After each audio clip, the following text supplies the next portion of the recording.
So I have built my room. The grey background's a bit boring, so if I click from objects, so I've got a set of panels here, I can click onto backgrounds, click onto the colour, and I quite fancy quite a dark green background for mine. I think things stand out quite nicely against that. So you don't want to have a colour which makes it difficult to see what's going on the pitch. And now I want to start making things happen in the game. So when I need to start on what the rules of the game are. Well, the ball is going to move around, it's going to bounce off the bats, it's going to bounce off the yellow walls, and if it goes into one of the goals, then the ball will disappear. Whichever team has scored will get a goal awarded to them, and the ball will go back to the middle and start playing again. So let's start with the first bit, which is actually making the ball move. Whenever you want something to do something, that's when you're talking about doing things on the object. So it's the ball object. Now, this big screen comes up with all these instructions left, right and centre here, and there's lots of them. They can look very, very confusing. Let's keep it nice and simple.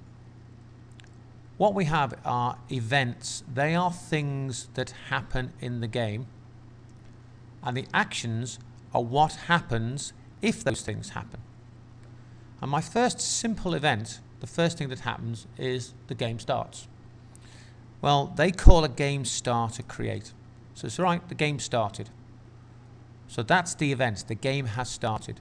What's the action? What do we want the ball to do when the game starts? What do we want the ball to do? If we want it to move.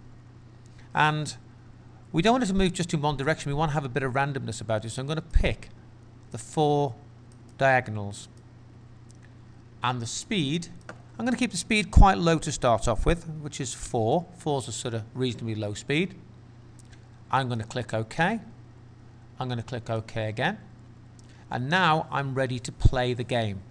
Now to play the game is the very small and very out the way little green arrow up here.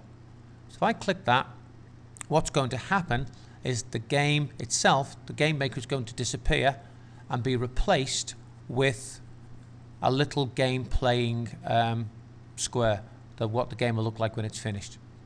Okay, so click on that, it'll have a think about it. Loading will come up, and here comes the game, and there's my ball moving and straight through the wall. Because if you remember, I want it to bounce off the walls, but I haven't told it to do that yet. It only does things it's told to do. So it's been told to make the ball move. That's all it's been told to do, so that's all that it's doing. When I'm finished looking at this here, I click in the X in the corner, and it looked like Game Maker just disappears. It just takes sort of 10-15 seconds for the version of Game Maker to come back up onto the screen. So now, next, I'm going to say, well now, when the ball gets to the wall, I don't want it to go through the wall, I want it to bounce off.